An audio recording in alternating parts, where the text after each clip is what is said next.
एक बार फिर आपके प्यारे चैनल JR ट्यूटोरियल्स में। जैसा कि आपको पता है कि हमने ऑलरेडी थर्ड लेसन स्टार्ट कर दिया है 12th बायोलॉजी का, और हमारा आज ये सेकंड लेक्चर है। इसका मतलब ऑलरेडी हमारा फर्स्ट लेक्चर जो था, जो हमारा इंट्रोडक्शन जो दिया था मैंने, वो आप हमारा ऑलरेडी चैनल पे अपलोड हो चुका है। ठीक है, तो हम लोग बात करते हैं सेकंड लेक्चर की तरफ। सेकंड लेक्चर में आपके लिए लेकर आ गया हूं, आज मैं इस लेसन का आपके लिए ओवरव्यू लेकर आ गया हूं। ठीक है, कि हम लोग को इस लेसन में कौन कौन सी चीजें पढ़नी है, ठीक है, कैसे कैसे हम लोग को लेसन की तरफ बढ़ना है, ये सारी चीजें हम लोग इस लेक्चर में देखेंगे। और साथ ही साथ हम लोग पहला जो मेन थोड़ा सा इंट्रोडक्शन है वो हम लोग भी स्टार्ट कर देंगे। ठीक है, सबसे पहली बात, अच्छा, ये मेरा इंस्टाग्राम आईडी है, अगर आप जाके मुझे फॉलो कर सकते हैं इस पे आप, और आपको पूरे सेशन के थ्रू कोई भी डाउट होता है तो आप जाके सीधा मेरे इंस्टाग्राम पे मुझे कनेक्ट कर सकते हैं।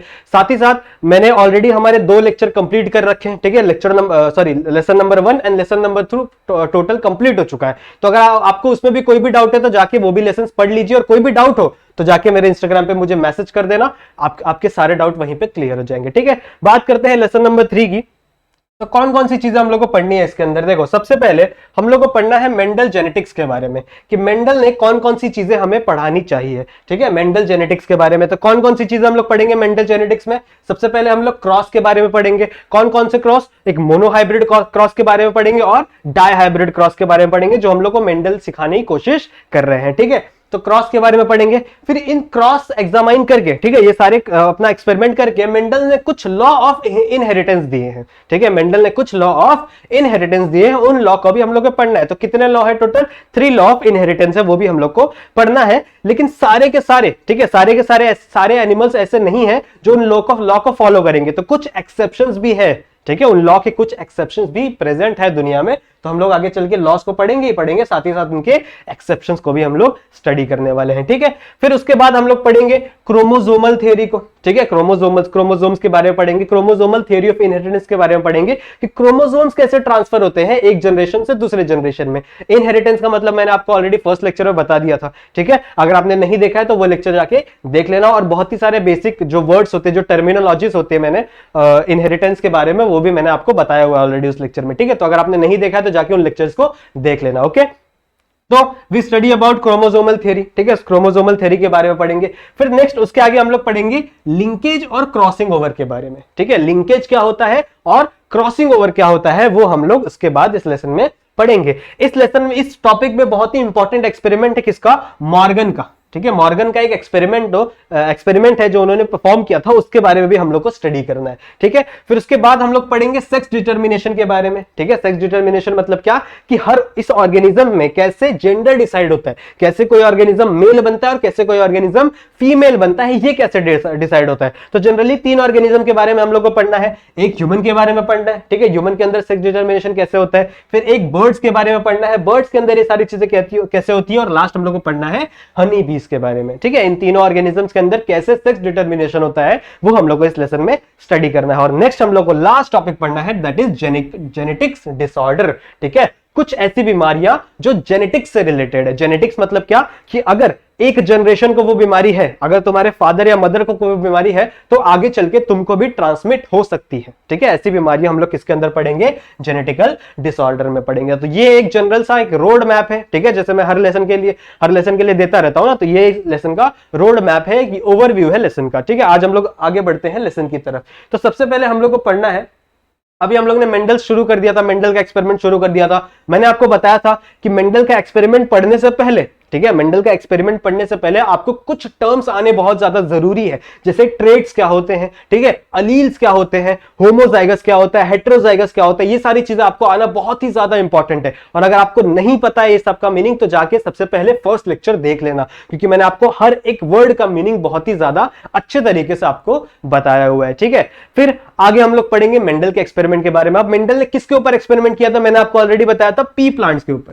किसके ऊपर किया था एक्सपेरिमेंट?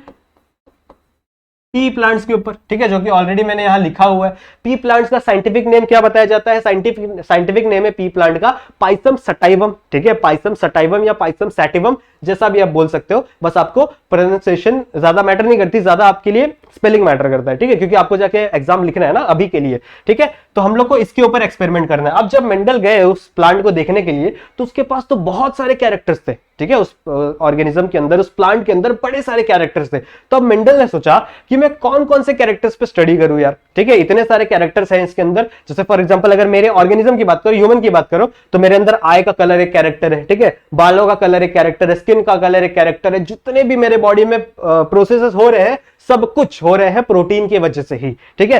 तो ये सारी चीजें कैसे कोई एक बंदा स्टडी कर सकता है? तो उन्होंने टोटल 7 कैरेक्टर्स के बारे में स्टडी किया, ठीक है। मेंडल्स ने कितने कैरेक्टर के बारे में स्टडी किया?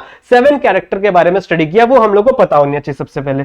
तो कौन कौन से 7 कैरेक्टर है वो मैं आपको बता देता हूं, ठीक है। आज हम लोग एक चार्ट ड्रॉ करेंगे और हम लोग समझेंगे कि कौन कौन से 7 कैरेक्टर्स है मेंडल के, कौन कौन से 7 कैरेक्टर्स के हिसाब से उन्होंने स्टडी किया है, ठीक है। और हम लोग देखेंगे उन कैरेक्टर्स में डोमिनेंट कैरेक्टर कौन सा है और रिसेसिव कैरेक्टर कौन सा है, ये सारी चीजें हम लोग देखेंगे।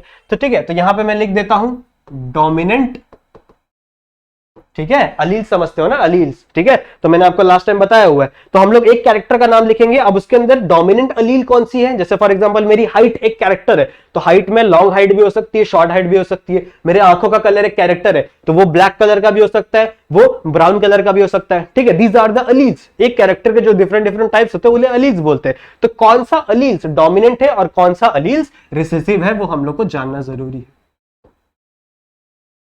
ठीक है। तो वो हम लोग बात करेंगे। टोटल 7 कैरेक्टर्स के बारे में स्टडी किया था मेंडल ने पी प्लांट के। कितने? 7 कैरेक्टर्स, ये आपको पता होना चाहिए। तो सबसे पहला उसने स्टडी किया था प्लांट हाइट के ऊपर। सबसे पहला कैरेक्टर्स कौन सा स्टडी किया था उन्होंने? प्लांट हाइट के ऊपर। अब हाइट के अगर हम लोग बात करें तो कौन सा कैरेक्टर हाइट में डोमिनेंट के लिए मार्क करता है और कौन सा कैरेक्टर रिसेसिव है? तो जनरली प्लांट्स की बात करें, पी प्लांट की बात करें, तो जो टॉल है, ठीक है, जो टॉल हाइट होगी, टॉल हाइट वाले प्लांट्स होंगे वो डोमिनेंट होंगे। वो कैसे होंगे?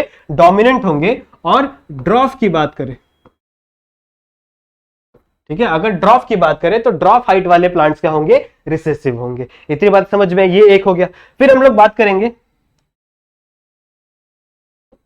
फ्लावर्स के बारे में, ठीक है। अब फ्लावर्स के बारे में हम लोग 2 चीजें बात करेंगे, एक तो फ्लावर का कलर, ठीक है, एक तो फ्लावर का कलर, और दूसरा हम लोग बात करेंगे फ्लावर का पोजीशन, कि फ्लावर प्लांट में कहां प्रेजेंट है, ठीक है, साइड साइड में प्रेजेंट है या ऊपर प्रेजेंट है, ठीक है। तो सबसे पहले हम लोग बात करते हैं कलर की।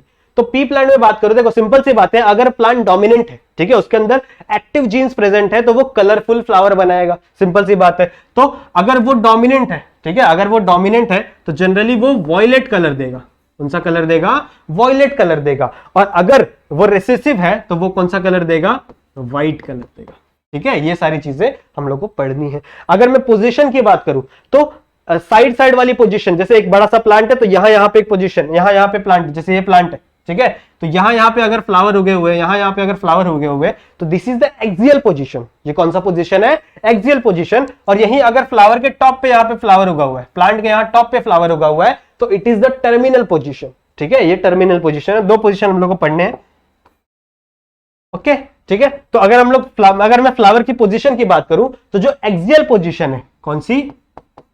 एक्सियल पोजीशन है, ठीक है, it is the dominant alleles, ठीक है। और मैं बात करूं अगर रिसेसिव की तो it is the terminal and,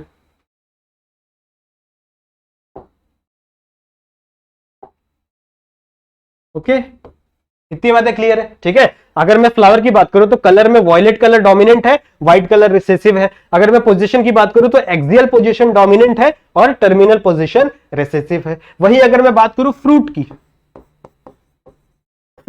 ठीक है, तो फ्रूट मतलब क्या होता है कि जो फूला फूला देखते हो ना आप लोग, अपना जो मटर के पूरे दाने होते हैं, दाने किसके अंदर? एक फ्रूट के अंदर पैक होते हैं। दीज आर द फ्रूट, ठीक है। अगर मैं फ्रूट की बात करूं तो फ्रूट के अंदर भी हम लोग को 2 चीजें पढ़नी है, ठीक है। एक तो उसका शेप,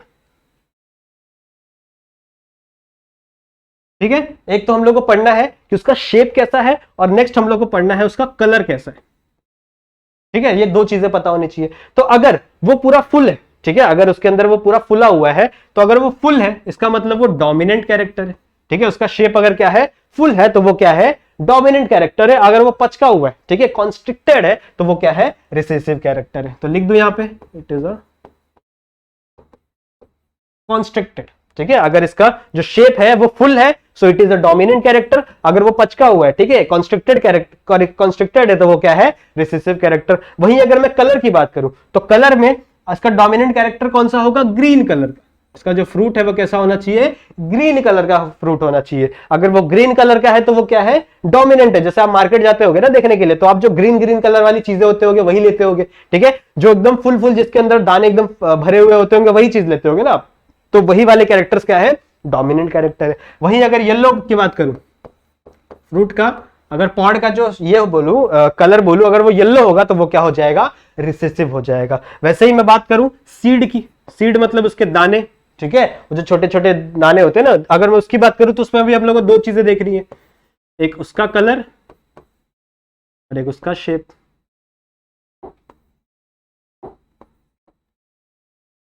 ठीक है, इतनी बातें क्लियर है। अगर मैं कलर की बात करूं तो यहां पे सीन हो जाता है। यहां पे देखो, कलर में की बात करूं तो जो येलो कलर होता है सीड का, जो येलो कलर होता है वो डोमिनेंट कैरेक्टर होता है, ठीक है। जैसे अभी हम लोग ने देखा था पॉड की बात करूं तो पॉड में ग्रीन कलर डोमिनेंट था, लेकिन अगर उस ग्रीन कलर के पॉड के अंदर से येलो कलर के दाने निकले तो वो क्या होगा, डोमिनेंट कैरेक्टर होगा। वहीं अगर उसके अंदर से ग्रीन कलर के दाने निकले तो वो क्या होगा, रिसेसिव कैरेक्टर होगा। वहीं अगर मैं बात करूं शेप की, तो अगर वो पूरा राउंड होगा, ठीक है, वो कैसा होगा, पूरा का पूरा राउंड होगा, तो वो क्या है, डोमिनेंट कैरेक्टर। साथ ही साथ अगर वो पचका होगा, व्रिंकल्ड होगा, व्रिंकल्ड, व्रिंकल्ड मतलब पचका हुआ, तो it is a recessive character. तो मेंडल ने इन 7 कैरेक्टर्स के ऊपर ही सिर्फ स्टडी किया है। अगर वो सारे कैरेक्टर्स के ऊपर स्टडी करने लग जाते ना तो 7 साल की जगह और भी ज्यादा टाइम लग जाता उनको रिजल्ट देने के लिए, ठीक है।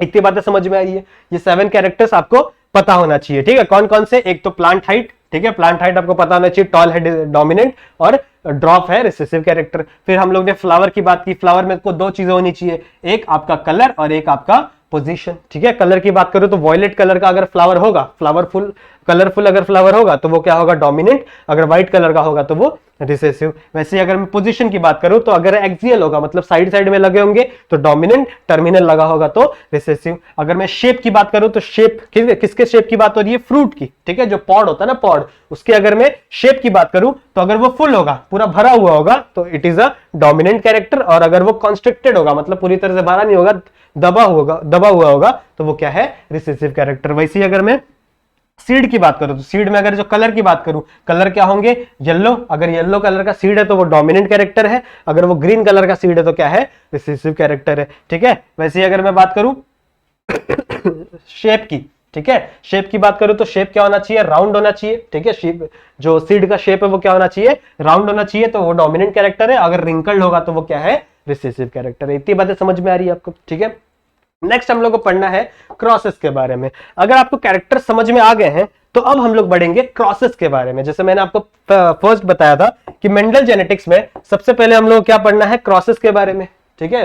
कौन कौन से क्रॉसेस हम लोग को पढ़ने हैं, एक हम लोग को पढ़ना है मोनोहाइब्रिड क्रॉस, ठीक है। What we study, we have to study monohybrid cross. अब मोनोहाइब्रिड क्रॉस का मतलब क्या होता है, हाइब्रिड का मतलब क्या होता है, 2 अलग अलग जीन को पकड़ के मिला दो, ठीक है, 2 अलग अलग जीन को पकड़ के मिला दो, ये होता है हाइब्रिड, ठीक है। It is known as hybrid. और अभी हम लोग पढ़ रहे हैं मोनोहाइब्रिड। कहां गया, ये देखो, अभी हम लोग क्या पढ़ रहे हैं, मोनोहाइब्रिड, ठीक है। मोनोहाइब्रिड का मतलब क्या होता है कि सिर्फ एक कैरेक्टर को स्टडी करना है, ठीक है। जितने भी अभी हम लोग ने 7 कैरेक्टर पढ़े ना, उन 7 कैरेक्टर्स में से किसी एक कैरेक्टर को पकड़ो और उसकी स्टडी करो। ऐसा क्यों किया मेंडल ने, देखो सबसे पहले मेरी बात सुनो, ऐसा क्यों किया मेंडल ने। जब मेंडल आया और इन 7 कैरेक्टर्स को स्टडी करने लगा, ठीक है, तो उसके लिए बहुत ही ज्यादा हेक्टिक हो गया कि वो कौन कौन से कैरेक्टर को नोट डाउन करे। यार इसमें ये कैरेक्टर ऐसा हो रहा है, ये कैरेक्टर ऐसा हो रहा है, तो उसके लिए उसके दिमाग को बहुत ज्यादा प्रेशर पड़ने लगा, वो बहुत ही ज्यादा कंफ्यूज हो गया, ठीक है। तो उसने क्या बोला कि यार हटाओ, मैं सिर्फ एक कैरेक्टर पे अभी कॉन्सेंट्रेट करने वाला हूं, ठीक है। कोई भी एक कैरेक्टर उसने पकड़ा और उस चीज को क्या किया, उसने स्टडी करने लगा, ठीक है। तो हम लोग भी मोनोहाइब्रिड क्रॉस में यही करने वाले हैं, एक कैरेक्टर को पकड़ेंगे और उसको देखेंगे कि उसके पहले जनरेशन में कौन सी चीजें आ रही है और सेकंड जनरेशन में कौन सी चीजें आ रही है। इतनी बातें समझ में आ रही है आपको। तो मोनोहाइब्रिड क्रॉस का मतलब समझ गया, ठीक है। एक कैरेक्टर मोनो और हाइब्रिड मतलब 2 अलग अलग जीन्स को पकड़ के लेके क्रॉस करवा दो। ओके, इतनी बातें समझ में आ रही है। तो फॉर एग्जाम्पल मैं जो कैरेक्टर लेता हूं वो होगा हाइट, ठीक है। हम लोग बात करने वाले हैं हाइट के बारे में, ठीक है, हम लोग हाइट के बारे में बात करने वाले। तो सबसे पहले दो होमोजाइगस टॉल ले लो, ठीक है। होमोजाइगस मतलब क्या होता है कि दोनों सेम अलील्स प्रेजेंट हो आपके पास, ठीक है, सेम टाइप के अलील्स प्रेजेंट हो। हमने पढ़ा है ना, दो क्रोमोसोम्स होते हैं, होमोलोगस क्रोमोसोम, तो दोनों क्रोमोसोम पे सेम टाइप के जीन प्रेजेंट होते हैं, सेम लोकस पे सेम जीन प्रेजेंट होने चाहिए। तो यहां पे जो मैंने कैरेक्टर लिया है, इट इज अ होमोजाइगस, ठीक है। इसे प्योर लाइन भी कहते हैं। प्योर लाइन मतलब क्या कि दोनों टॉल है, ठीक है, दोनों कैपिटल टी है, कैपिटल टी है, मतलब दोनों अच्छे खासे प्रोटीन बनाने वाले, दोनों अच्छे प्रोटीन बनाएंगे। इतनी बातें क्लियर है। और उसको मैं क्रॉस करवा दूं होमोजाइगल डॉफ से सॉरी बच्चों, खांसी है बहुत ज्यादा, फिर भी आपके लिए लेक्चर बनाने पड़ रहे, कोई बात नहीं। तो मैंने क्या किया, एक होमोजाइगस, ठीक है, होमोजाइगस टॉल को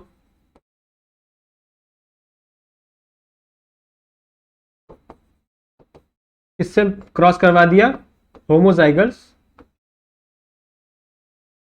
डॉफ से।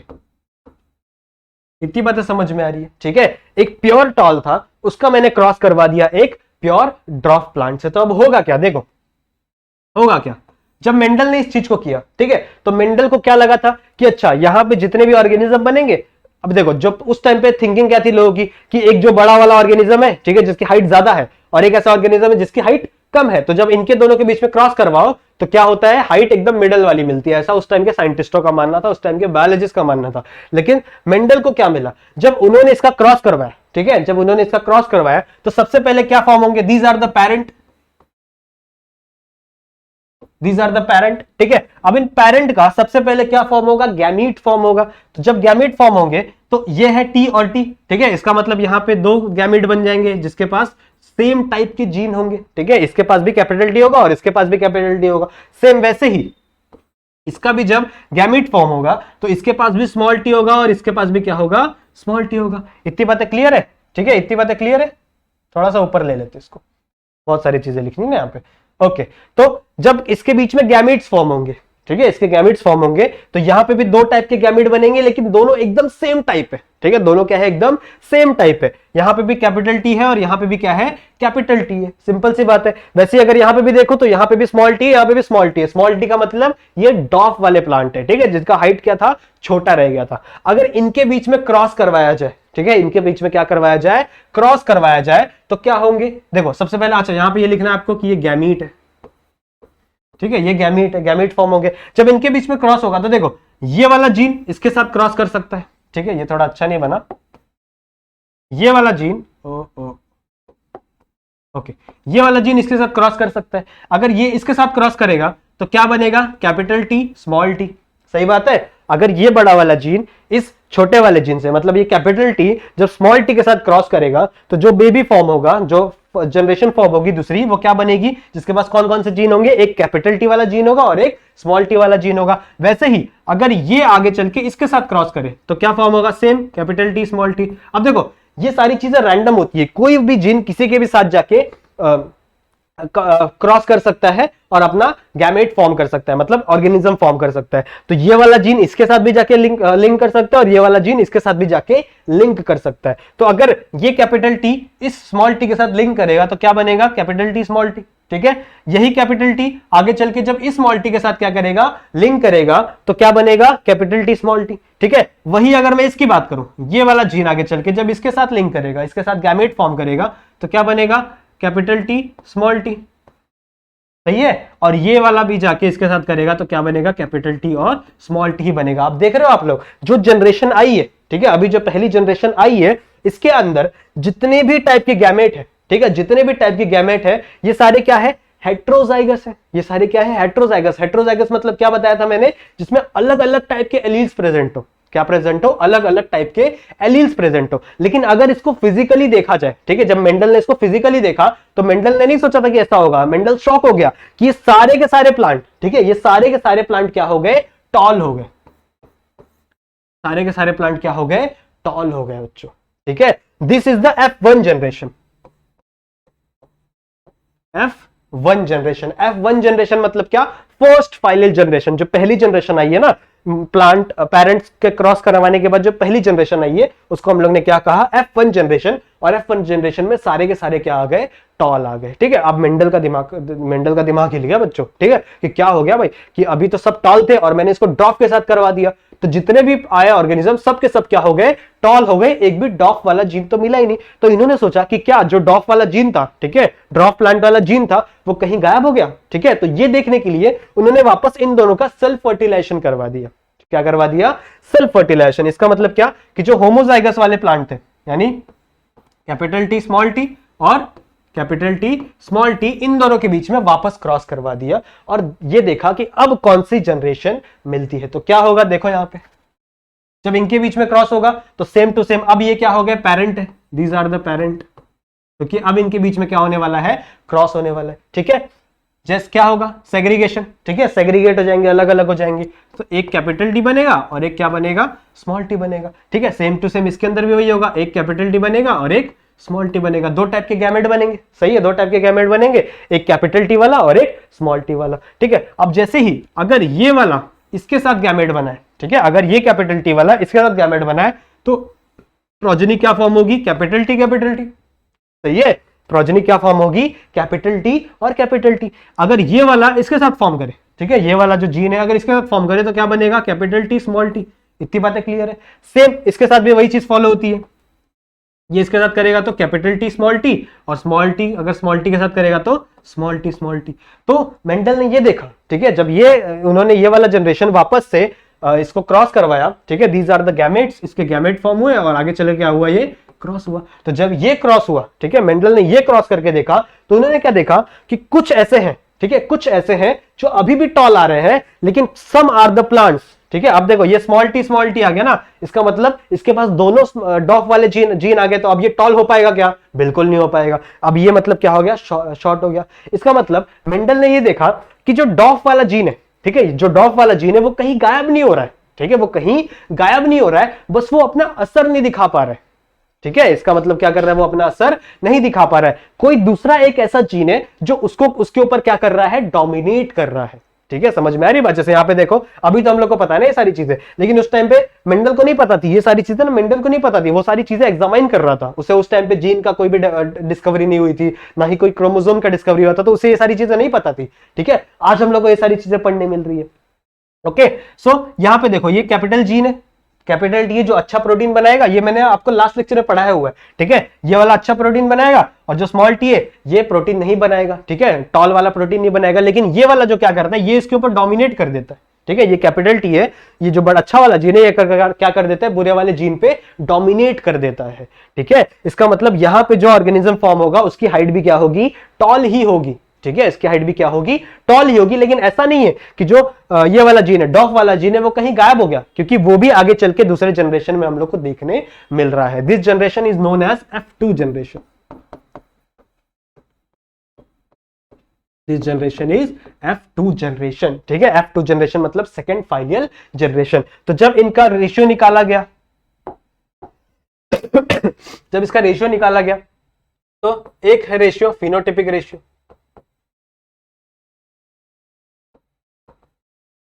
फिनोटाइपिक रेशियो मतलब क्या होता है, फिनोटाइप का मतलब होता है फिजिकल अपीयरेंस। ठीक है, फिनोटाइप का मतलब क्या होता है, फिजिकल अपीयरेंस, कोई भी चीज देखने में कैसी लग रही है। तो अब देखो यहाँ पे ये जो सेल्स है, देखो ये वाला टॉल होगा, ठीक है, ये भी क्या होगा, टॉल होगा, और ये भी क्या होगा, टॉल होगा। सही बात है ना, क्योंकि अगर हम लोग देखें ऊपर से देखें तो ये वाला जीन इसके ऊपर डोमिनेट कर गया था ना। इसका मतलब क्या है कि ये प्लांट भी क्या बन गए, ये जो तीनों प्लांट है ये क्या बन गए, टॉल बन गए। ठीक है, ये तीनों प्लांट क्या बन गए, टॉल बन गए। सही बात है, दीज आर टॉल। ठीक है, और फिजिकली ये सिर्फ एक क्या है, ड्वार्फ प्लांट, ड्वार्फ प्लांट। सही बात है, अगर हम लोग देखें तो ये वाला ये जो तीन प्लांट है ये क्या हो गए, टॉल हो गए। ये तीन प्लांट क्या हो गए, टॉल हो गए। और ये जो सिंगल सा एक सेल बचा हुआ, वो क्या, सिंगल सा एक ऑर्गेनिज्म बना, वो क्या बना, डॉर्फ बना। तो अगर मैं फिनोटाइपिक रेशियो की बात करूं, फिनोटाइपिक रेशियो मतलब फिजिकल अपीयरेंस की बात करूं, तो 3 आए टॉल, ठीक है, 3 आए टॉल और 1 आया डॉर्फ। ठीक है, ये किसके बीच में रेशियो बना है, टॉल के और डॉर्फ के बीच में, टॉल के और डॉर्फ के बीच में रेशियो बना है। एक 3 आए टॉल और 1 आया शॉर्ट। ठीक है, ये हो गया फिनोटाइपिक रेशियो। अगर मैं जीनोटाइपिक की रेशियो की बात करूं, अगर मैं जीनोटिपिक रेशियो की बात करूं, जीनोटिपिक रेशियो मतलब नॉर्मली ये फिजिकल अपीयरेंस था, ठीक है, लेकिन अभी मैं बात कर रहा हूं जीनोटिपिक रेशियो के बारे में। जीनोटिपिक रेशियो मतलब क्या कि उसका जेनेटिकल अपीयरेंस कैसा है। यहां पे देखो जेनेटिकल अपीयरेंस की बात करूं तो दीज आर होमोजाइगस टॉल। अगर मैं टॉल की बात करूं तो ये क्या है, होमोजाइगस टॉल है, मतलब प्योर है, इसके पास दोनों कैरेक्टर है टॉल वाले, ठीक है, दोनों जीन है इसके पास टॉल वाले, तो this is it is homozygous tall. लेकिन अगर मैं इसकी बात करूं तो ये हेट्रोजाइगस टॉल है, दिख रहा है, ये बड़ा वाला टी है और एक छोटा वाला टी है, मतलब it is a heterozygous tall. Heterozygous मतलब समझते हो ना, जहां पे दो डिफरेंट टाइप के अलील्स प्रेजेंट हो, क्या हो, दो डिफरेंट टाइप के अलील्स प्रेजेंट हो। तो क्या बोल रहा हूं मैं, एक कैपिटल टी प्रेजेंट है, होमोजाइगस टॉल, एक हेट्रोजाइगस टॉल प्रेजेंट है और एक होमोजाइगस डॉफ प्रेजेंट है। दिख रहा है जेनेटिक्स, ठीक है। अगर मैं जेनेटिक्स की बात करूं तो क्या हो जाएगा यहाँ पे, रेशियो 1, ठीक है, टी कितना है, कैपिटल टी कितना है, सिर्फ एक, ठीक है, होमो हेट्रोजाइगस टॉल कितना है, 2, दिख रहा है यहाँ पे 1 और यहाँ पे 2, ठीक है, और शॉर्ट कितना है यहाँ पे 1, ठीक है। तो अगर मैं जीनोटिपिक रेशियो की बात करूं तो इट इज 1:2:1, और अगर मैं फिनोटिपिक रेशियो की बात करूं तो इट इज 3:1। ये बहुत ही ज्यादा इंपॉर्टेंट है क्योंकि बहुत सारे एग्जाम्स में आ जाता है इसकी जीनोटिपिक रेशियो क्या और इसकी फिनोटिपिक रेशियो क्या है। इतनी बातें क्लियर है, ठीक है, जीनोटिपिक रेशियो क्लियर है, फिनोटिपिक रेशियो क्लियर है। मेंडल को इतना एक्सप्लेन करने के बाद उसको एक चीज समझ में आ गई और उसने सबसे पहला लॉ ऑफ इनहेरिटेंस दिया, ठीक है, मोनोहाइब्रिड क्रॉस करने के बाद उसने सबसे पहला लॉ ऑफ इनहेरिटेंस दिया जो कि है लॉ ऑफ डोमिनेंस, ठीक है, लॉ ऑफ डोमिनेंस। क्या कहता है लॉ ऑफ डोमिनेंस, जरा सुनो मेरे साथ, पढ़ो मेरे साथ। व्हेन, ध्यान दो, when two homozygous individual crossed, ठीक है, व्हेन टू होमोजाइगल, यहां पे एक वर्ड मिसिंग हो गया, ठीक है चलेगा, यहां पे when two homozygous individual crossed with the set of contrasting character, ठीक है, अच्छा यहां पे क्रॉस लिखा हुआ है, ओके कोई बात नहीं, क्या है, when the two homozygous individuals with the set of contrasting character. Contrasting character मतलब क्या कि ऐसे कैरेक्टर, जैसे मैंने आपको यहां पे दिखाया अलग अलग डिफरेंट कैरेक्टर, यहां पे देखो,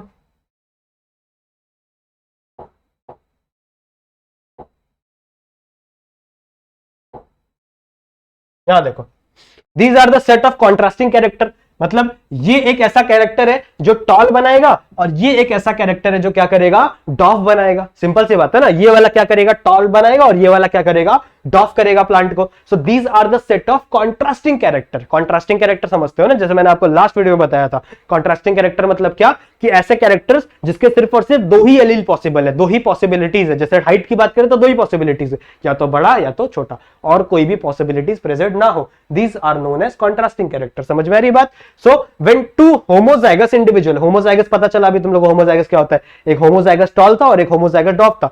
तो when two homozygous individual with the set of contrasting character are crossed, ठीक है, जब इनको क्या किया जाता है, क्रॉस किया जाता है, the alleles which appear in F1 generation, ठीक है, वो अलील्स, वो गैमेट जो F1 जनरेशन में दिखते हैं, दीज आर डोमिनेंट, ठीक है, वो अलील्स क्या होते हैं, डोमिनेंट होते हैं। किधर गई F1 जनरेशन, ये देखो, this is the F1 generation, वापस देखो, this is the F1 generation. F1 generation में कौन से अलील दिख रहे हैं, यहाँ पे कैपिटल टी दिख रहा है और स्मॉल टी दिख रहा है, और अगर मैं फिजिकल अपीयरेंस देखूं तो दीज ऑल आर टॉल, ये सारे के सारे क्या है, टॉल है। सही बात है, तो यही कह रहा है लॉ ऑफ डोमिनेंस। मेंडल ने भी यही कहा, ठीक है, मेंडल ने क्या कहा कि विच अपीयर इन F1 जनरेशन, ऐसे अलील्स, ठीक है, अलील्स का मतलब क्या, कैरेक्टर, ऐसे कैरेक्टर्स, ठीक है, ऐसे कैरेक्टर्स जो F1 जनरेशन में अपीयर होते हैं, F1 जनरेशन में दिखते हैं, these are the dominant character. वो क्या होते हैं, डोमिनेंट कैरेक्टर होते हैं। और जो कैरेक्टर्स अपीयर नहीं होते वो क्या होते हैं, रिसेसिव कैरेक्टर। इतनी बात समझ में आई, पहला लॉ ऑफ डोमिनेंस समझ में आया, ठीक है, पहला लॉ ऑफ इनहेरिटेंस समझ में आया, कौन सा था वो, लॉ ऑफ डोमिनेंस। समझा समझा ये, ठीक है। आ जाओ, अब देखो, ये जो लॉ ऑफ डोमिनेंस है ये यूनिवर्सल नहीं है। यूनिवर्सल का मतलब कि पूरी दुनिया में हर एक ऑर्गेनिज्म लॉ ऑफ डोमिनेंस को फॉलो नहीं करता। देयर आर सर्टेन एक्सेप्शंस, ठीक है, कुछ ऐसे एक्सेप्शंस भी हैं जो इस लॉ को फॉलो नहीं करते। तो कौन कौन से एक्सेप्शंस है वो हम लोग को पढ़ने हैं। देयर आर 2 एक्सेप्शन जो हम लोग को स्टडी करना है। एक है इनकम्प्लीट डोमिनेंस, ठीक है, और एक है कोडोमिनेंस। ठीक है, दो एक्सेप्शंस है जो हम लोग को स्टडी करना है, exceptions for law of dominance. Law of dominance के लिए जो एक्सेप्शंस है, कौन कौन से एक्सेप्शंस है? दो एक्सेप्शंस हम लोग को पढ़ने हैं, एक है इनकम्प्लीट डोमिनेंस और एक है कोडोमिनेंस। तो इनकम्प्लीट डोमिनेंस में हम लोग को एग्जांपल पढ़ना है मिराबिलीज जेलापाका। ठीक है, मिराबिलीज जेलापाका एक एग्जांपल है, और एक और एग्जांपल होता है फ्लावर का, this is it is a flower. ठीक है, ये एक टाइप का फ्लावर है। एक और फ्लावर आता है स्नैपड्रैगन का। ठीक है, स्नैपड्रैगन का एक फ्लावर होता है, उसके अंदर भी इनकम्प्लीट डोमिनेंस देखने मिलती है। और बात करो कोडोमिनेंस की, तो कोडोमिनेंस में हम लोग को पढ़ना है कोट कलर ऑफ कैटल। ठीक है, कैटल पता है ना आप लोग को, जो गाय होती है, भैंसे होती है, उनका जो कोट कलर होता है, मतलब ऊपर की जो स्किन होती है, उसके ऊपर जो हेयर्स होते हैं, उनका कलर। ठीक है, उनका कलर क्या देखने मिलता है? कोडोमिनेंस देखने मिलता है। कैसे? मैं बताऊंगा अभी तुम लोग को। ठीक है, आ जाओ स्टडी करते हैं एक एक करके। सबसे पहले हम लोग को स्टडी करना है इनकम्प्लीट डोमिनेंस को।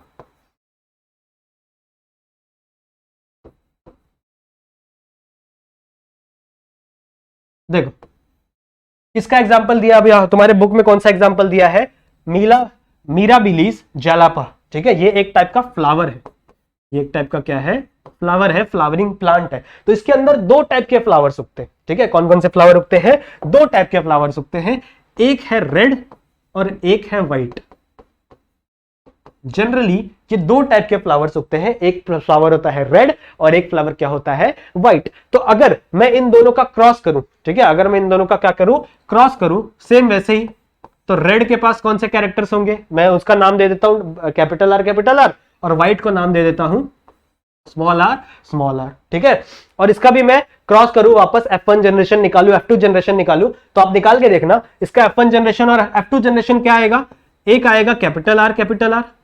ठीक है, फिर दो आएंगे capital R, capital R, small R. ठीक है, और एक आएगा स्मॉल आर और स्मॉल आर। जब आप F2 जनरेशन निकालोगे, कौन सा जनरेशन निकालोगे? F2 जनरेशन निकालोगे, तो आपको ये रिजल्ट्स मिलेंगे। ठीक है, जैसा अभी हम लोग निकाला ना हाइट वाला, सेम टू सेम वैसा ही रिजल्ट्स मिलेगा। कौन कौन सा? एक आपको मिलेगा कैपिटल आर, एक आपको मिलेगा कैपिटल आर स्मॉल आर, एक आपको वापस मिलेगा कैपिटल आर स्मॉल आर, और एक आपको मिलेगा स्मॉल आर। ठीक है, तो अगर लॉ ऑफ डोमिनेंस की बात करें, तो ये तीनों का कलर रेड होना चाहिए था। ठीक है, ये तीनों का कलर क्या होना चाहिए था? रेड होना चाहिए था। और इसका कलर क्या होना चाहिए था? व्हाइट। ठीक है, इसका कलर क्या होना चाहिए था? व्हाइट। बट ऐसा होता नहीं है। ठीक है, ऐसा बिल्कुल भी होता नहीं है। ठीक है, ये जो कैपिटल आर है, ये होता है रेड कलर का, ये होता है रेड कलर का। ठीक है, कैपिटल आर है, वो क्या होता है? रेड कलर का होता है। लेकिन जब ये हेट्रोजाइगस हो जाते हैं, ठीक है, जब यहां पे अलग अलग टाइप के अलील्स आ जाते हैं, एक आ जाता है रेड का और एक आ जाता है व्हाइट का, तो इन दोनों में हमको कलर देखने मिलता है। कौन सा? Pink colour. कौन सा देखने मिलता है? Pink colour. मतलब यहां पे पूरी थोड़ा बहुत डोमिनेंस है। ठीक है, रेड कलर का थोड़ा बहुत डोमिनेंस है, लेकिन पूरी तरह से डोमिनेंस अपना रेड कलर नहीं दिखा पाता। ठीक है, इसीलिए इस चीज को हम लोग कहते हैं इनकम्प्लीट डोमिनेंस। ठीक है, इसीलिए इसको हम लोग क्या कहते हैं? Incomplete dominance. और हाँ, ऑब्वियसली जो आर है वो क्या फॉर्म करेगा? White colour. ठीक है, इसको व्हाइट में लिख लें। ये क्या फॉर्म करेगा? White colour. ठीक है, इतनी बातें क्लियर है? तो it is the example of incomplete dominance. इतनी बातें क्लियर है? ठीक है, यहां पे पूरी तरह से ये डोमिनेंट नहीं, जो रेड कलर है वो पूरी तरह से डोमिनेंट नहीं है। ठीक है, समझ में आया? नेक्स्ट हम लोग को बात करना है कोडोमिनेंस के बारे में।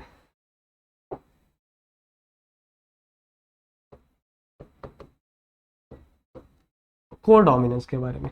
कोडोमिनेंस का मतलब क्या है? कि यहां पे दो अलग अलग जीन्स हैं, दो अलग अलग अलील्स हैं, दोनों क्या करेंगे? डोमिनेट करेंगे। ठीक है, दोनों क्या करेंगे? डोमिनेट करेंगे। यहां पे दिया हुआ है, इसका एग्जांपल हम लोग को पढ़ना है कोट कलर ऑफ कैटल। ठीक है, कोट कलर ऑफ कैटल। तो दो टाइप के कलर्स देखने मिलते हैं, एक रेड कलर की कैटल देखने मिलती है और एक व्हाइट कलर की कैटल देखने मिलती है। अब देखो, यहां पे भी मैं W कैपिटल में बना रहा हूं। लास्ट टाइम पे मैंने क्या किया था? इसको जो अपना दूसरा कैरेक्टर था उससे मैंने स्मॉल आर बनाया था, लेकिन यहां पे मैं W क्यों बना रहा हूं? क्योंकि ये भी एक डोमिनेंट कैरेक्टर है। ठीक है, ये भी क्या है? एक डोमिनेंट कैरेक्टर है। तो अब होगा क्या? जब इसकी आप F1 जनरेशन निकालोगे,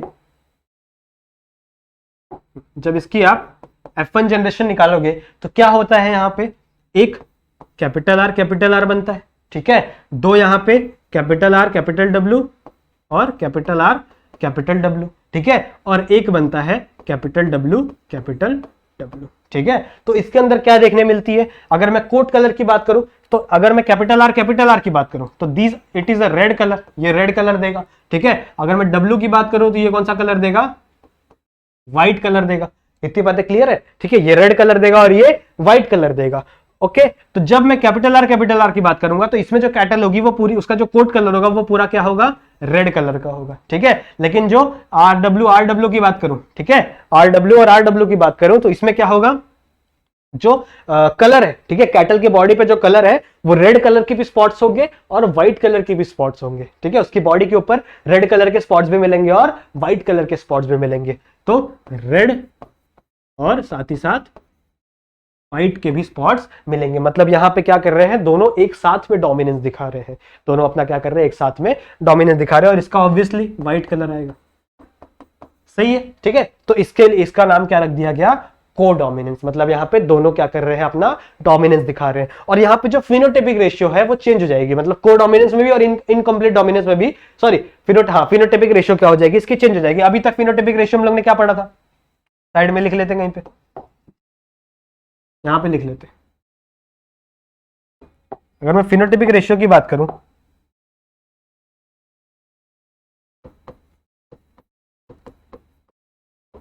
मेंडल के हिसाब से, ठीक है, मेंडल के हिसाब से फिनोटाइपिक रेशियो क्या थी, 3:1, ठीक है। तीन कलर, तीन जो रेशियो थी वो क्या थी, सिमिलर सी दिखती थी फिजिकली, और एक क्या थे, अलग थे। लेकिन अगर मैं बात करूं को डोमिनेंस की, ठीक है, को डोमिनेंस में भी देखो, फिजिकली भी देखोगे तो ये पूरा रेड दिखेगा, ये रेड एंड व्हाइट दिखेगा और ये व्हाइट दिखेगा, मतलब तीनों अलग अलग दिख रहे हैं। वैसे ही अगर आप इनकम्प्लीट डोमिनेंस में भी देखो तो ये रेड दिखेगा, ये आपको पिंक दिखेंगे ये दोनों, और ये क्या दिखेंगे, व्हाइट दिखेंगे। तो रेशियो क्या बनेगी, 1:2:1। सिंपल सी बात है। सेम यहां पे भी रेशियो क्या बनेगी, 1:2:1। तो ये तो मेंडल के हिसाब से था, ये किसके हिसाब से था, मेंडल के हिसाब से। लेकिन अगर मैं इनका देखूं तो इनमें क्या बनता है, 1:2:1, ठीक है। मतलब इनका फिनोटाइपिक रेशियो जीनोटाइपिक रेशियो से सिमिलर होता है, ठीक है। आई होप आपको ये सारी चीजें समझ में आ गई होंगी। नेक्स्ट वीडियो में, ठीक है, हम लोग डाई हाइब्रिड क्रॉस पढ़ने वाले, ठीक है। इतनी बातें समझ में आप लोग को, ठीक है। तो अगर आपको ये सारी चीजें पसंद आई होगी तो वीडियो को लाइक जरूर से करना, चैनल को सब्सक्राइब जरूर से करना। आज का वीडियो यहीं पे खत्म करते हैं, मिलते हैं नेक्स्ट वीडियो में, तब तक के लिए कीप स्टडीइंग।